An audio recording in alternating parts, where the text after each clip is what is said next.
أنت هل تفهم كلامي أم لم تفهم؟ أنت دخلت بمظلوميات على عمر. أنا أقول أن عمر قال يهجر، أنا متأكد أن عمر قال يهجر. هل أنت توافقني على هذا الرأي أم تنكره؟ لا حول ولا قوة إلا بالله. اسمعني لو سمحت. من مصر من بعيد، من مصر. طيب يا أخي انتظر، خلينا نقدم من مصر. من مصر.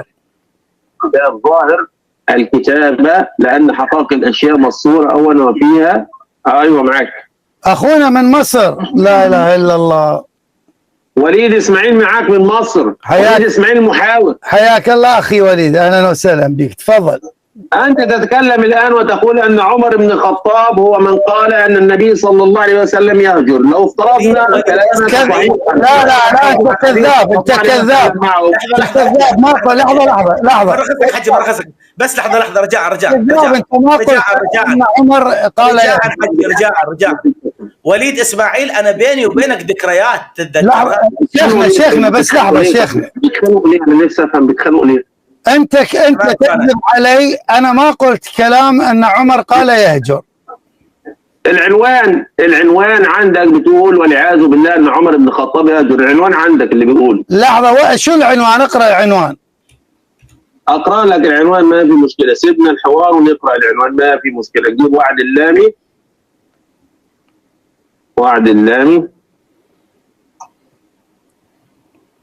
ونجيب صفحة وعد اللامي نشوف العنوان. هل قال عمر أن النبي صلى الله عليه وآله وسلم يهجر والعياذ بالله؟ ايه، وين انت قلت انكم تقولون ان عمر قال يهجر. انا نسأل. طيب يعني انت ماشي، ما في مشكلة. ما في لا لا لا لا لا لا لا لا اسمع، هاي ما تمرر.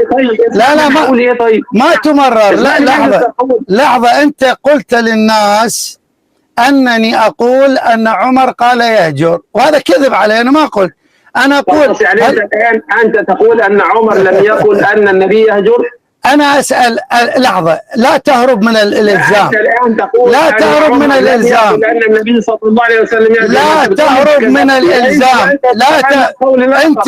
انت وضعت كلاما على لساني. يا اخي انتم انتم تصلون. انت الان تنفي ان عمر بن الخطاب قال ان النبي صلى الله عليه وسلم يهجر. هل تعتذر انك نسبت لي انني اقول انا مش عايز كلام. انت الان لو حتى انا نسبت لك هذا الكلام. لا بالعنوان اللي هل تعتذر انك نسبت الي كلاما أنني قلت أن عمر يهجر أو كذب؟ هذا أنا ما قلت. طب جميل قوي. يعني يا جماعة الخير، هو ينفي الآن أنه قال أن عمر بن الخطاب هو من قال أن النبي صلى الله عليه وسلم يهجر. صحيح كلامك؟ شوف وليد، من تتكلم معي لازم تكون دقيق. أنت تدري أنه أنا قصفك رأسا. صحيح كلامك. يعني أنت الآن أمام الجمهور الشيعي والسني تنفي أن عمر بن الخطاب هو من قال أن النبي يهجر بعد أن تعتذر أنك نسبت إلي وأنا أجاوب. يا أستاذ الآن أنت تنفي هذا الكلام أم تؤيده؟ إذا تعتذر أمام الجميع يا أستاذ يا جماعة الخير، إن لم يقل وعد اللامي أن عمر بن الخطاب هو الذي قال أن النبي صلى الله عليه وسلم يهجر، أنا أعتذر. لا هذا يلعب على غيري. العب على غيري. أنت قلت للناس. أنت تقول أنك لم أنت قلت. سبحان الله. أنت قلت أم لم تقل؟ شوف أخواني هو يريد أن ينسحب. نسبت إلي أنني قلت. لا أنا الآن أتحقق منك. لا لماذا؟ لا لحظة الآن لما قصفتك الآن صرت تتحقق. لماذا نسبت لي قبل أن تتحقق؟ يا أستاذ لأنكم دائما والعنوان يقول لأنكم شوف أن النبي قال لأنك الآن هرب إلى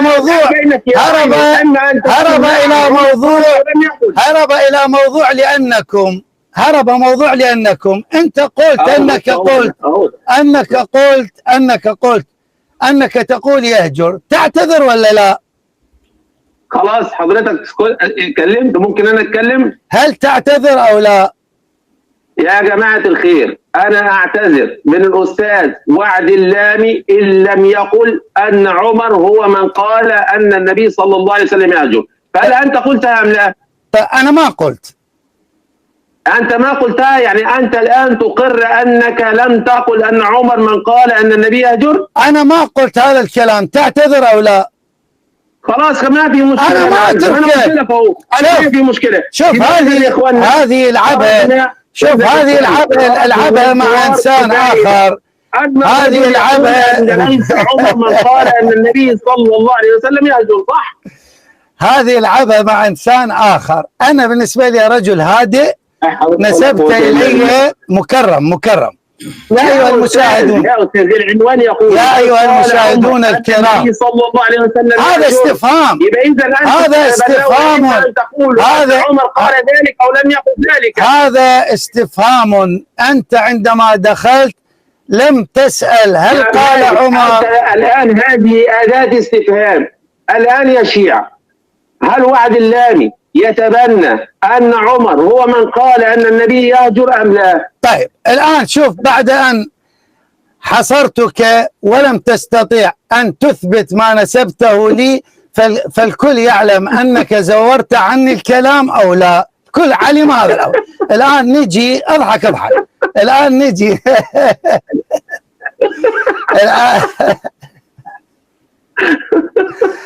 الآن نجي إلى قضية يهجر. نجي إلى قضية بعد أن كشفنا أنك زورت علي الكلام. أنا عندي سؤال. حتى لو كان أنا أدعي أن عمر قال يهجر. أنا أدعي أن عمر قال يهجر. يا باشا أنت تدعي أو لا تدعي، دلوقتي نظموا الحوار ما بينكم، واحد هو اللي يكلمني. أنا أدعي أن عمر يهجر. الحاج وعد يقول لا، أنا أقول نعم عمر يهجر. اطلبني بالدليل. طيب تمام. أنت تقول الآن أن عمر بالفعل هو من قال أن النبي صلى الله عليه وسلم يهجر. ما عندنا نعم، الآن دليلي أنه يهجر. ما هو فعل النبي صلى الله عليه وسلم من عمر عندما قال أن النبي صلى الله عليه وسلم يهجر؟ أولا أنت الآن تقر أن عمر قال يهجر؟ يا باشا أنا تماشيت معك الآن.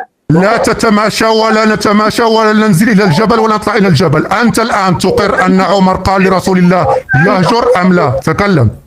تقر أن عمر قال يهجر أم لا؟ قلت لك الآن وتماشيت معك. أنتم مش عايزين تسمعوا. لا تتماشى ولا تجلس معي. تقر أن عمر قال أن النبي يهجر أم لا؟ لو سمحت لن أسمح لك حتى تقر. هل عمر قال أن رسول الله يهجر أم لا؟ قل لي نعم أم لا. اسمع كلامي عشان تستوعبه. لن أسمح. قلت لي أن الحاج وعد قال أن عمر يهجر، أنا أقول نعم يهجر. طالبني بالدليل. أنت قلت أن عمر يهجر، أنت الآن تقر أن عمر يهجر أم لا؟ تفضل اطرح سؤالك. أنت قلت أن عمر يهجر، تقر بهذا الكلام أم لا؟ أولا حتى أقول أن عمر بن الخطاب يهجر فلا بد أن أسمع كلام من كان موجودا مع النبي صلى الله عليه وسلم وسمع عمر هو الذي قال أن النبي يهجر. أنت دخلت تدافع عن عمر وتقول وعد اللامي يقول أن عمر يهجر يا عباد الله، فأنا أقول لك نعم عمر يهجر. هل أنت الآن تقر أن عمر يهجر أم لا؟ لو سمحت أكمل كلامي ما تقطعني. الآن حتى أقول أن عمر هو من قال أن النبي يهجر، يبقى إذن لابد أن يكون هناك صحابة مع النبي صلى الله عليه وسلم سمعوا عمر وهو الذي قال يهجر. هل عندك أحد من الصحابة ممن كان موجود مع النبي صلى الله عليه وسلم سمع عمر وهو الذي قال أن النبي يهجر؟ نعم لا. بما أن إذن أنت دائما تكررها لا تنفع هنا. هل أنت الآن تقر أن عمر يهجر أم لا؟ لا حول ولا قوة إلا بالله. ما أنا مشيت معك. نعم لا حول ولا قوة إلا بالله. قل يا رجل هل تخزل؟ عندك كتبك، أنت سني كتبك سنية. قل لي هل عمر يهجر أم لا؟ حتى يقول وليد إسماعيل، اسمعوني يا سنية واسمعوني يا شيعة، حتى يقول وليد إسماعيل أن عمر هو من قال يهجر، يبقى إذن لابد أن يكون هناك أحد سمع من عمر بن الخطاب، يعني كان جالس في رزية الخميس وسمع من عمر بن الخطاب أنه قال أن النبي يهجر. يا رجل ثبت العرش ثم انقش. دعنا نثبت أن عمر قال يهجر أم لم يقل الرجل يهجر. لعلنا الآن نسيء إلى عمر وأنه لم يقل يهجر. فلماذا الآن سنتحاور أنا وأنت عن شيء لا يثبت؟ تعال أنا وأنت نثبت أن عمر قال يهجر أم لا. هل تفهم اللغة العربية أم لا تفهم اللغة العربية؟ أنت هل تفهم كلامي أم لم تفهم؟ أنت دخلت بمظلوميات على عمر. أنا أقول أن عمر قال يهجر، أنا متأكد أن عمر قال يهجر. هل أنت توافقني على هذا الرأي أم تنكره؟ لا حول ولا قوة إلا بالله. اسمعني لو سمحت يا وليد زيغزاغ لا ينفع معي أرجوك. أنت الآن تخاطب متشيع. أنت قلت دخلت بمظلومية أن عمر لم يقل يهجر. أنا أقول أن عمر يهجر. طالبني بالدليل. دعنا نثبت أولا هل قال عمر يهجر أم لا. الآن يا أستاذ، الآن من الذي يستطيع أن يقول لنا أن عمر بن الخطاب هو من قال يهجر غير الذين سمعوه؟ كلام عقلي. لا حول ولا قوة إلا بالله. من الذي سيقول لنا الذين سمعوا عمر هو من قال أن النبي يهجر؟ فهل عندك أحد ممن كان موجود مع النبي صلى الله عليه وسلم سمع عمر وهو يقول يهجر؟ نعم عندك. لا لسه عندك. أنا عندي عمر بنفسه يقول يهجر. عمر نفسه. تفضل هات الرواية التي قال فيها عمر أن النبي صلى الله عليه وسلم يهجر. هذا الذي نريده من الصبح يا رجل. قل اعطيني الدليل. اعطيني الدليل هكذا. عندك جميل تفضل الدليل. هذا كتاب. اولا حاج وعد مش واضح. حاج وعد انت تقول ان عمر اسكت. الان الدليل. لا تشوش. اسكت يا رجل. الان الدليل جاء في كتاب فتح الباري بشرح صحيح البخاري ابن حجر العسقلاني المجلد التاسع. يقول ويحتمل أن يكون قائل ذلك أراد أنه اشتد وجعه فأطلق اللازم وأراد الملزوم، لأن الهذيان الذي يقع للمريض ينشأ عن شدة وجعه. ماذا قال عمر؟ فقال عمر إن النبي قد غلب عليه الوجع. وهنا يقول فأطلق اللازم، أي عمر أطلق اللازم وأراد الملزوم، لأن الهذيان الذي يقع للمريض ينشأ عن شدة وجعه. هل فهمت؟ ينشأ عن شدة وجعه. إذن عمر ماذا فعل؟ أطلق اللازم وأراد الملزوم وهو الهذيان. يقول ابن حجر قلت ويظهر لي ترجيح ثالث الاحتمالات التي ذكرها القرطبي، ويكون قائل ذلك بعد من قرب دخوله في الإسلام، وكان يعهد أن من اشتد عليه الوجع قد يشتغل به عن تحرير ما يريد أن يقوله لجواز وقوع ذلك. هل هذا الكلام أتيت به من كيسي؟ يقول في نسيم الرياض الخفاجي المصري كما ورد في الأحاديث الصحيحة من أن النبي صلى الله عليه وآله وسلم قال في مرضه ائتوني بدوات أكتب لكم كتابا لا تضلوا به من بعدي. فقال عمر إن الرجل لا يهجر، حسبنا كتاب الله. هذا العالم الأول. العالم الثاني النهاية في غريب الحديث والأثر لابن أثير يقول ومنه حديث مرض النبي قالوا ما شأنه هجر، أي اختلف كلامه بسبب المرض، إلى أن يقول فيكون إما من الفحش أو الهذيان، والقائل كان عمر ولا يظن به ذلك. هذا العالم الثاني. العالم الثالث والأخير الغزالي، رسائل الإمام الغزالي، يقول ومن خطبته في يوم غدير خم باتفاق الجميع وهو يقول من كنت مولى فعلي مولى، فقال عمر بخ يا ابا الحسن لقد أصبحت مولاي ومولى كل مولى. فهذا تسليم ورضا وتحكيم. ثم بعد هذا غلب الهوى لحب الرياسة وحمل عمود الخلافة وعقود النبوة وخفقان الهوى في قعقة الرايات واشتباك ازدحام الخيول وفتح الأمصار، وسقاهم كأس الهوى فعادوا إلى الخلاف الأول فنبذوه وراء ظهورهم واشتروا به ثمنا قليلا. ولما مات رسول الله قال قبل وفاته ائتوني بدوات لأزيل لكم إشكال الأمر وأذكر من المستحق لها بعدي. قال عمر دعوا الرجل فإنه لا يهجر. تفضل. والله شر هزيمة. الآن أنت أغلقت عليه الصوت، تمام؟ ثانيا لم تأتي بحديث واحد قاله صحابي سمع عمر بن الخطاب وهو يقول أن النبي صلى الله عليه وسلم يهجر. وهذا نظام آخر. طلبتك يا رجل وتحديتك أن تأتيني برواية لأحد الصحابة اللي كانوا موجودين مع النبي صلى الله عليه وسلم. يعني هؤلاء العلماء الذين يقول أن النبي صلى الله عليه وسلم يهجر. يعني هؤلاء العلماء الذين بنوا هذه الأقوال على أن عمر القائل، ومنهم ابن تيمية عندما بدل هجر أيضا ما في قول عمر وهو قال عمر، كل هؤلاء لا يفهمون وأنت تفهم. ما تتدخل انت، خليني معاه، قول هو هربان وهربه، ما فيش مشكله عندي. اي هروب يا رجل؟ انا اتيتك من كلام عمر يقول قد غلب عليه الوجع، ومعنى غلب عليه الوجع اي اطلق اللازم واراد الملزوم. ما هو الملزوم؟ الهذيان. ولم تجب عليه واغلقت عليه الصوت. سالتك سؤالا واحدا الذي انا اجبتك يا رجل. الذي قال ان النبي صلى الله عليه وسلم يهجر هم من كانوا معه وسمع عمر بن الخطاب. الله أكبر. هو من قال ان النبي يهجر. الله أكبر. ولم تستطع يا رجل أجبتك، قلت لك أن عمر حين قال أن النبي قد غلب عليه الوجع أراد اللازم وأريد الملزوم، يعني كان يهذي. هو يقول الآن أنا أتيت، اسمعني بس اسمعني، هو الآن يقول أنا أتيت بكلام العلماء عندك، هات لي عالم واحد حضر الواقعة وسمع من عمر بن الخطاب أنه قال يهجر. واضح خلاص. اسكت الآن. لو ألزمتك بكلام العلماء عندك اسكت الآن. بكلام العلماء عندك. لا اسكت الآن.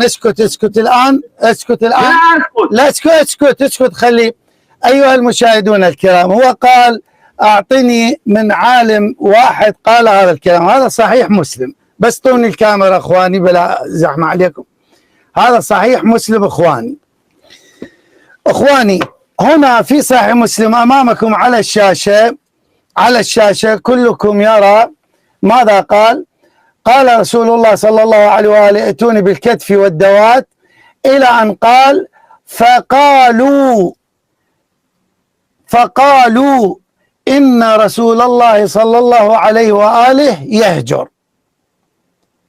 هنا بلفظ فقالوا إن رسول الله صلى الله عليه وآله يهجر، هذا في صحيح مسلم.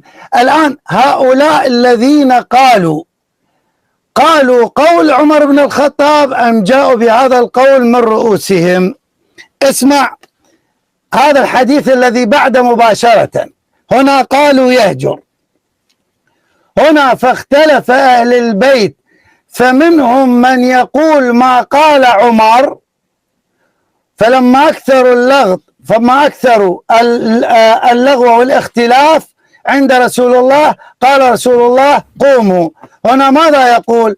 قال منهم من يقول ما قال عمر، منهم من يقول ما قال عمر، منهم اللي هم قالوا يهجر. ماذا قالوا؟ قالوا يهجر. كيف قالوا يهجر؟ قالوا ما قال عمر في نفس الصفحة. هنا هذه لم يسمعها، في نفس الصفحة من صحيح مسلم. تفضل يا كذاب اقرأ للناس. فقال عمر إن رسول الله صلى الله عليه وسلم فقد غلب عليه وجهه. هدوء اقرأ يا كذاب. أنا أقرأ كامل. اسمع أخوان، خلاص اسمع هدوء إن رسول الله هدوء. ايش بيك انت مضطرب؟ ايش بيك راح تبكي؟ سيبكي. لحظة هذا الكتاب ساقط.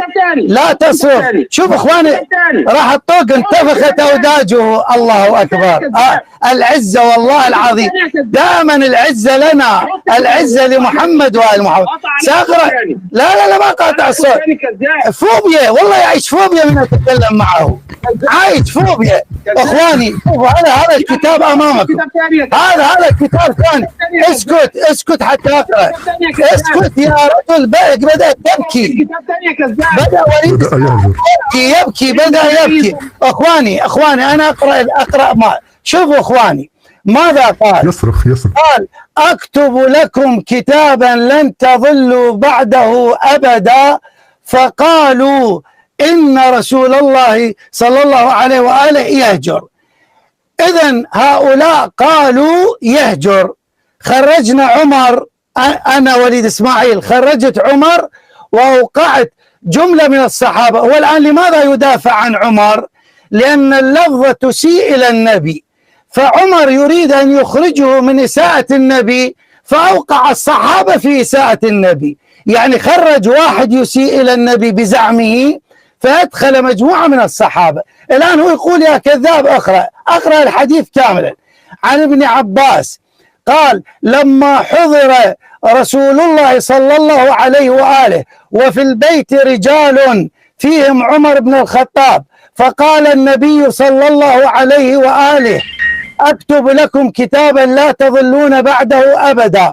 فقال عمر: إن رسول الله صلى الله عليه وآله قد غلب عليه الوجع، وعندكم كتاب الله، حسبنا كتاب الله. فاختلف أهل البيت فاختصموا، فمنهم من يقول قربوا يكتب لكم رسول الله صلى الله عليه وآله كتابا لا تضلوا بعده أبدا، ومنهم من يقول ما قال عمر، ومنهم من يقول ما قال عمر. الآن هنا عندما يقول منهم من يقول ما قال عمر، الآن الحادثة في وقت واحد وفي دقيقة واحدة. الآن هل عمر قال غلب عليه الوجع وصحابة آخرون قالوا أنه يهجر؟ يعني بمعنى أن المتكلم عمر قال غلب عليه الوجع، وأن صحابة آخرون قالوا يهجر؟ تفضل جاوب. شوف هذا الإلزام. لا والله العظيم ما أسيبك لما تقرأها من الحديث. هذا الحديث قرأت تشبيه بابا، تشبيه مضطرب. أقرأ مرة أخرى. أقرأ مرة أخرى. لحظة. فقالوا اهدى طلعها للناس. لا طلعها للناس. هي موجودة لك بابا، موجودة على الشاشة. ايش فيك أنت؟ هذا ايش فيه هذا؟ ايش فيك أنت مضطرب؟ موجودة على الشاشة. الآن قالوا إن رسول اسمع، قالوا إن رسول الله صلى الله لحظة قالوا إن لا تقاطع. أنت مو قلت لي اقرأ؟ قلت لي اقرأ. قالوا إن رسول الله صلى الله عليه وآله يهجر. من هؤلاء الذين قالوا يهجر؟ لحظة، من هؤلاء الذين قالوا يهجر؟ اسكت طيب. لا تهرب، والله ما اتركك. ما اتركك. من الذين قالوا ان رسول الله يهجر؟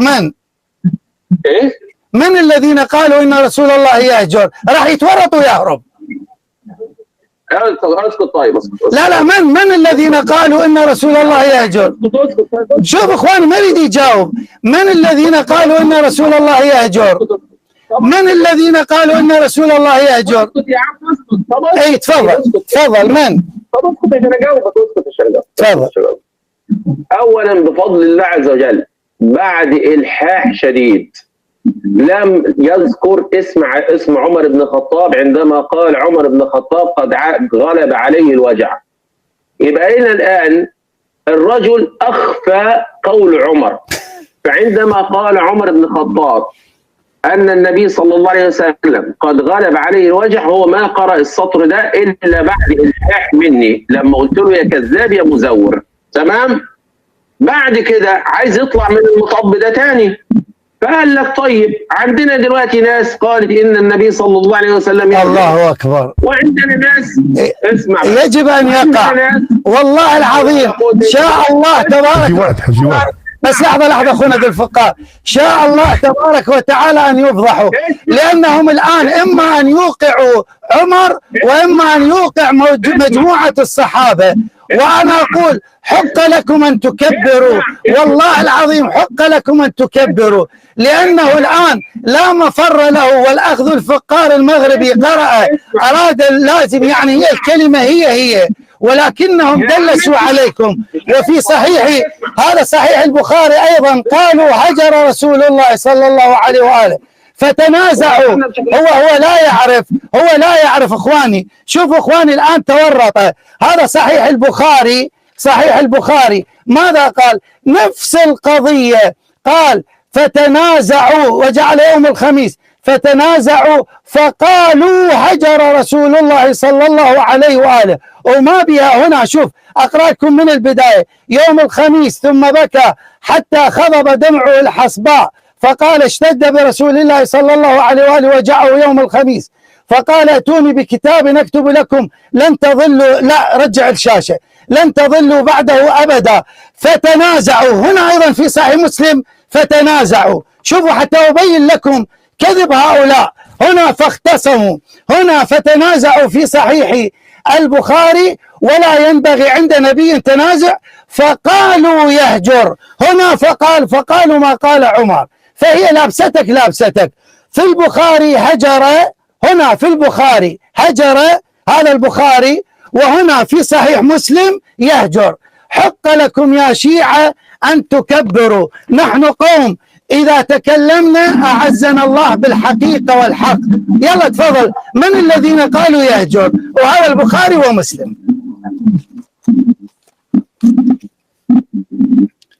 خلاص خلصت كلامك؟ ايه، من الذي قال يهجر؟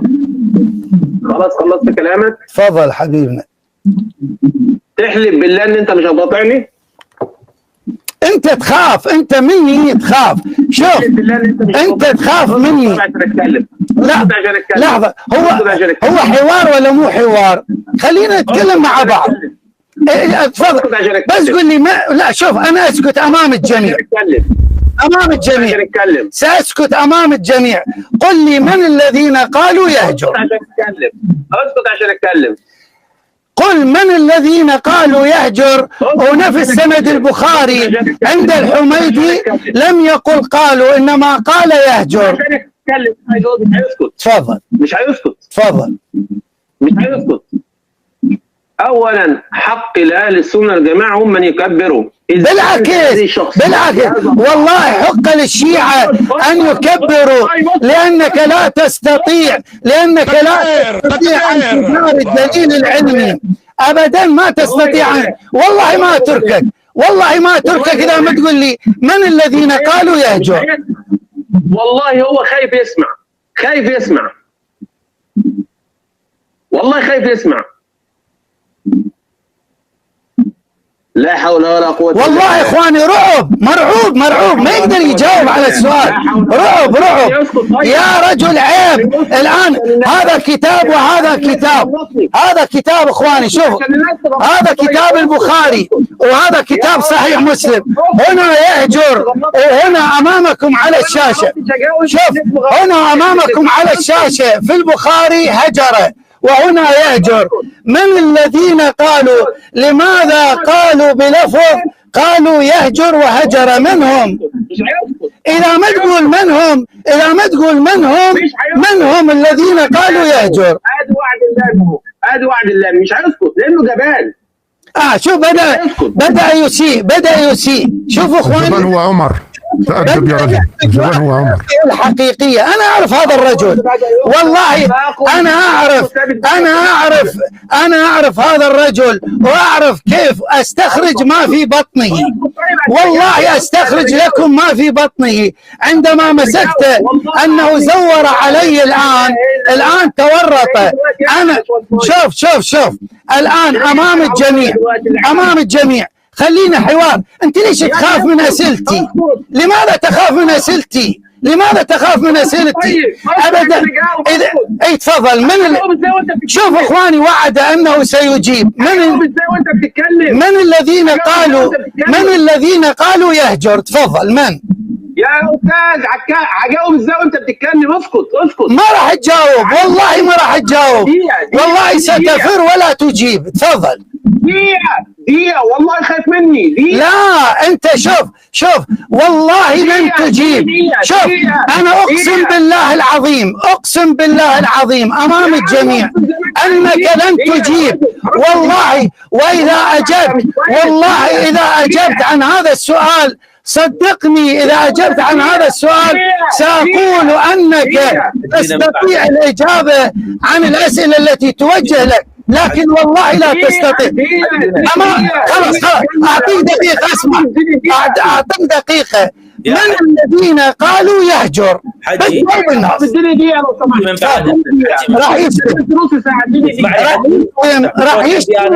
راح يشتم ويهرب. ستشتم وتهرب يا حجي وعاد. ستشتم وتهرب إذا لم تقل. والله ما أعطيك إذا ما تقول. إذا لم تقل من الذين قالوا، إذا لم تقل من الذين قالوا يهجر، وبعدك تكلم نصف ساعة، نصف ساعة أمام الجميع. لا لا لا، أعطيك 10 دقائق. اسمع 10 دقائق أمام الجميع. شوفوا إخواني، 10 لا لا لا 10 لك 10 أمام الجميع. 10 دقائق أمام الجميع لك، بشرط جاوب أول شيء حتى نضمن هذا الأمر، لأنك دائما تشتم وتهرب. من الذين قالوا يهجر، وتكلم 10 دقائق أمام الجميع. تفضل. أنت عايز تشتمك مش هشتمك. من الذين قالوا يهجر، لن أتركك يا وليد. طب اديني دقيقة. أجاوب على السؤال وخذ 10 دقائق أمام الجميع. اديني دقيقة. طيب اسكت اديني دقيقة. لا قل من الذين قالوا يهجر وخذ 10 دقائق. اديني دقيقة اطلع الكلام زي وانت بتتكلم. خذ 10 دقائق، قل لي من الذين قالوا يهجر. يا عمي عايز دقيقة مش عايز 10 اديني دقيقة. حجي من رخصتك. لحظة، انت تجيب من الذين قالوا يهجر؟ يا باشا اديني دقيقة. شوف يعرب هذه الدقيقة التي تريدها لتجيب من الذين قالوا يهجر أو تتكلم عن موضوع ثاني؟ أدري. هذه الدقيقة التي تريدها لتجيب من الذين قالوا يهجر أم تهرب؟ والله حجاوبك على اللي أنت عايزه كله. لا أريدك تقول خذ 30 ثانية، قل لي من الذين قالوا يهجر وتكلم على راحتك. يا عم اديني دقيقة، ده أنت بقالك نص ساعة بتتكلم يا رجل، مش عايز تديني دقيقة. والله ما أقسم برب الكعبة. شوف أنا على المباشر، فليكذبني الآن أمام الجميع ويجيب. شوفوا حتى أبين لكم، أنا أقسم برب الكعبة أنه لن يجيب أمام الجميع. الآن كذبني، خذ الآن الدقيقة وتكلم 10 دقائق، بشرط ابدأ من الذين قالوا يهجر. تفضل. أنت سألت سؤال الآن، تقول يا وليد إسماعيل لو سمحت جاوبني من الذين قالوا أن النبي صلى الله عليه وسلم يهجر. تمام؟ تفضل. اديني دقيقة. أهو بيقفل عليها الصوت. قفل عليها الصوت يا اخوانا. خايف. شوف اخواني، خايف. قفل عليه الصوت. خايف. رعب، عايش رعب الان، مهزوز. يا اهل السنه بالله عليكم، هؤلاء من يمثلونكم؟ يا اهل السنه بالله عليكم، ابي وليد وغيره ترفعون رؤوسكم؟ يا اهل السنه هؤلاء من يمثلونكم؟ يا أهل السنة هؤلاء فخركم؟ أقول له أعطيك 10 دقائق، بشرط قل لي أولا من الذين قالوا يهجر وأنا ساكت أمام الجميع. هذه فرصة خذها. بص يا اخوانا، بيقفل ويفتح. هو بص يا اخوانا بيعمل ايه؟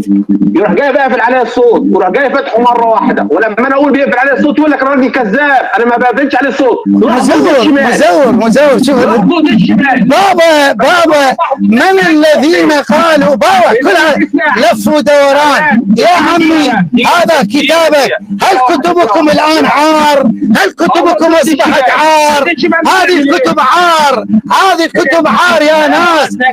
قالوا يهجر، هل هذه الكتب عار؟ والله إلا خليك تضرب راسك بالحائط. هذه الكتب عار عليكم. هذا وليدكم يا اخوان، هؤلاء من يمثلونكم. يهجر، هذا في صحيح مسلم، هجر في البخاري ومسلم. من اسألوه من هؤلاء الذين قالوا يهجر؟ اسألوهم. تفضل جاوب. بقول له دقيقة. تفضل جاوب على السؤال. جاوب على السؤال. حتى خايف من الدقيقة. الناس ليها اذان. هذه الكتب هل هي عار يا رجل؟ هذه الكتب هل هي عار؟ الله اكبر والعزه لمحمد وال محمد. هذه الكتب هل هي عار؟ من الذين قالوا يهجر يا رجل؟ كلام واحد، هو عمر، هو ليس بعمر. غلق الجبان. شوفوا غلق اخواني. شفتوا اخواني؟ هذا انا اعرف كيف اداوي. هذا الان حسره، ما راح ينام وما راح ينامون وراح يرقع وراح يبقى له 3 أسابيع في هذا الموضوع. ليش؟ انا اعرف من اين تؤكل الكتف. والله حق لاتباع محمد وال محمد ان يفخروا. اول ما دخل كذب، قال انك قلت ان عمر يهجر. انا عندما اتكلم بالدليل. نحن اولاد علي بن ابي طالب عليه السلام. الان اخواني، هو ماذا قال؟ قال فقالوا ما قال عمر. الان انتم في القضيه، الحادثه صارت في ظرف 3 دقائق ولا دقيقتين. هل عمر قال غلب عليه الوجع وغيره قالوا يهجر؟ هذا كلمه يهجر في نفس الحادثه، هذا امامكم يهجر في نفس الحادثه. في البخاري كلمة أخرى، وإذا ممكن الأخذ الفقار يطلع الحميدي عندما قال ولم يقل. في نفس البخاري ماذا قال؟ قال هجر. هنا قال هجر، هنا قال هجر، هنا قال يهجر. رواية أخرى قال غلب عليه الوجع. كلهم كذابين. رواية أخرى قال هجر. طيب هي حادثة واحدة، مين الصادق ومين الكاذب؟ الحميدي، أحسنت أخونا ذي الفقار، شوف هو يخاف لأنها فيها أدلة. لحظة ذي الفقار خلي شوف الحميدي ماذا قال هنا. شوفوا، لم يقل فقالوا، إنما قال فقال. وين شوف حدثنا سفيان، شوف فقال، هنا يقول فقالوا، لكن هنا كذب. فقال هذه كبر، فقال كلمة فقال كبرها. فقال واحد، والمتكلم هم يقولون ما قال عمر. لكن أنا أعرف كيف أجمع الروايات وأعرف كيف أضرب. والله ما راح تنامون الليل. هذا البرنامج صخرة تتكسر عليها كل الشبهات، ورب الكعبة والعزة لمحمد وآل محمد دائما وأبدا. الحمد لله رب العالمين. طيب سجلوها ونزلوها يا أخوان. حيا الله الأخ. تفضل ذو الفقار. نعم، في البخاري المزور نفس السند. حدثنا قتيبة. تفضل. تسمعني؟ نعم اسمعك شيخ أسد. ما أشوفك. نعم تسمعني؟ لا أنا سمعك. نعم. البخاري يقول حدثنا قتيبة حدثنا سفيان بن عيينة عن سليمان الأحول عن سعيد بن جبير قال ابن عباس. هذا السند هو نفس السند الذي جاء عند الحميدي شيخ البخاري. يقول قال ابن عباس يوم الخميس وما يوم الخميس اشتد برسول الله وجعه فقال ائتوني أكتب لكم كتابا لن تضلوا بعده أبدا فتنازعوا ولا ينبغي عند نبي نزاع ولا ينبغي عند نبي نزاع. فقالوا، البخاري يقول فقالوا ما شأنه أهجر استثناء. بينما نفس السند فقال السند الآن نفس هذا السند. نذهب إلى كتاب شيخ البخاري وهو الحميدي.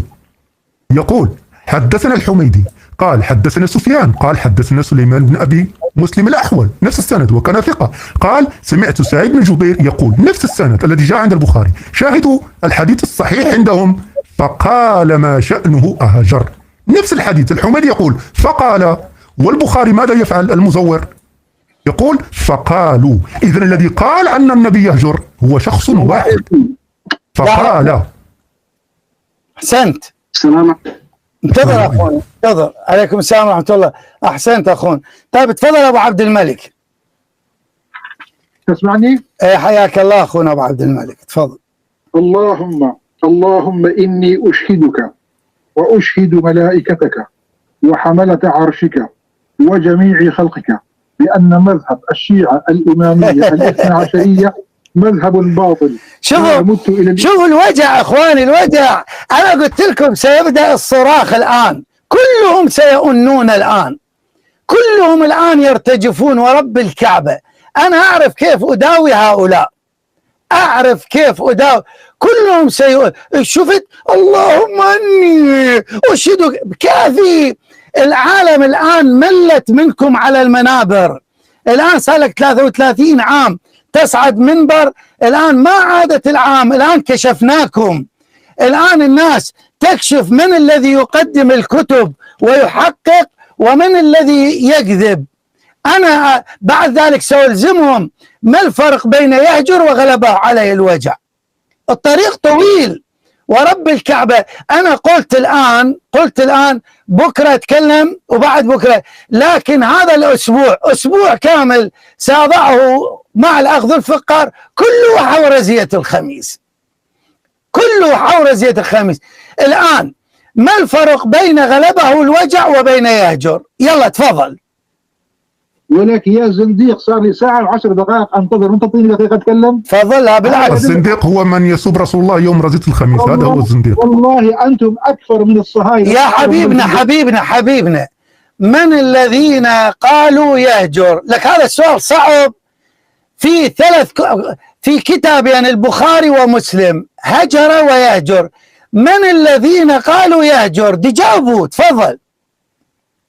انت ما تقول مذهب السنه باطل. طيب انت ليش خايف من المباهله؟ انا اباهل. من الذين ترك البخاري ومسلم يريد يباهلني؟ يا رجل والله لو انا منكم ما ابقى على هذه العقيده دقيقه واحده. شوف، من الذين قالوا يهجر سؤال وجهته الى وليد وهرب. الان السؤال لك، من الذين قالوا يهجر؟ هم سيهرب. طيب اذا كنت هاربا لا انتظر ساعه ساعتين. يا استاذ، من الذين قالوا يهجر؟ لا حول ولا قوه الا بالله. انت ليش خايف مني؟ ليش خايف؟ من الذين قالوا يهجر؟ من الذين قالوا يهجر؟ انا